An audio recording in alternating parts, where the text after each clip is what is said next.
Volodymyr Zelensky এখন আর ইউক্রেনের বৈধ প্রেসিডেন্ট নন। সাংবিধানিক মেয়াদ শেষ হয়ে যাওয়ায় জেলেনস্কিকে নিয়ে এই মন্তব্য করেন রাশিয়ার প্রেসিডেন্ট ভ্লাদিমির পুতিন।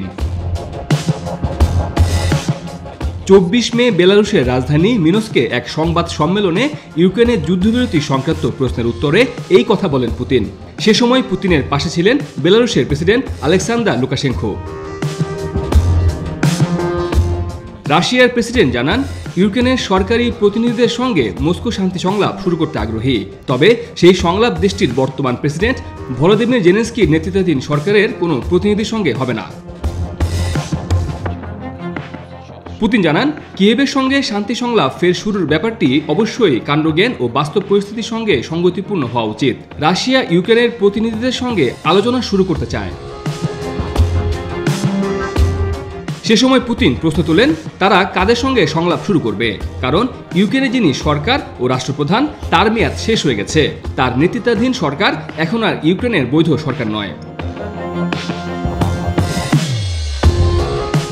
2019 সালে নির্বাচিত ইউক্রেনের প্রেসিডেন্ট ভলোদিমির জেলেনস্কির সাংবিধানিক মেয়াদ শেষ হওয়ার কথা ছিল চলতি বছরের 20 মে। তবে 2023 সালে একটি ডিক্রি জারি করেন জেলেনস্কি।